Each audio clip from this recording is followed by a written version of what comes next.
Everybody, the sun, it's the source of all life, and it could mean the end of life as we know it. NASA did a study, and its findings are now out. We're not talking about global warming, a brand new government study on the very real destructive threat of solar storms.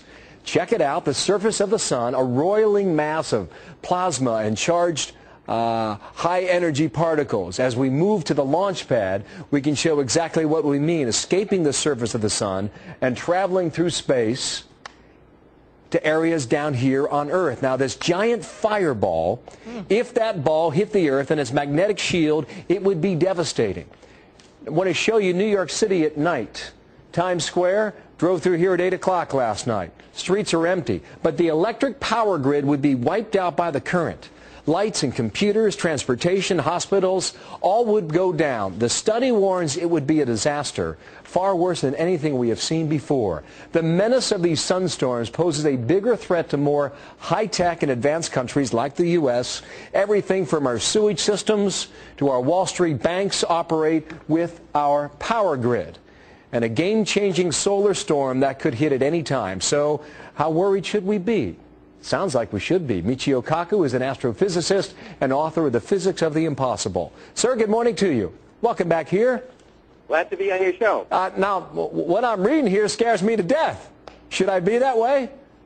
That's right. We're talking about a potential Katrina from outer space. Katrina caused about $100 billion in property damage. And unless we begin to make efforts now to reinforce our satellites and power grid, we could have something maybe 10 times bigger than Katrina, because we're talking about the loss of all electricity and all satellite activity. We'd be thrown 100 years back into the past. Michio, has this happened before? In 1859, we had a humongous storm that wiped out telegraph poles, and we tried to then estimate what kind of power could do that. And we now realize that we are very young in the space age.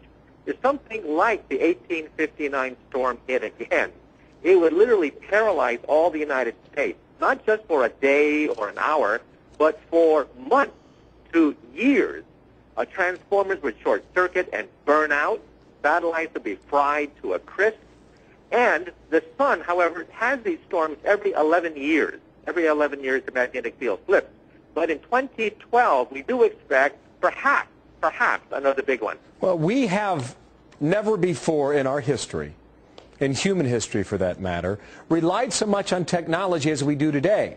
And that's part of what they found in the study, because we rely so much on our ability to communicate through our computers that they would all go down, which would handicap not just New York, but really the eastern half of the United States. That's what the study finds, which would be far worse than the blackout of New York from 4 years ago, Michio.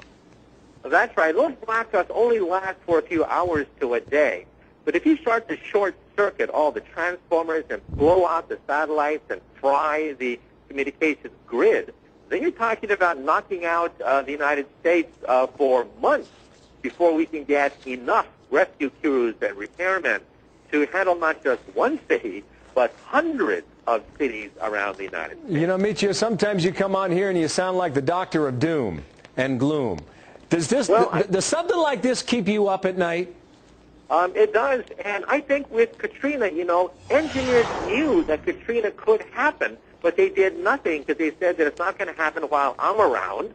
Well, now we learned the lesson. You have to prepare for things, especially when you know that at some point it's inevitable that we're going to have another big one, like we had back in 1859, except this time we're totally dependent on electricity.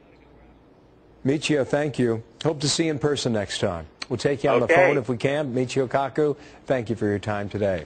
1859. I mean, we're going back 150 years on that, Megan. Now he's wondering about 2012.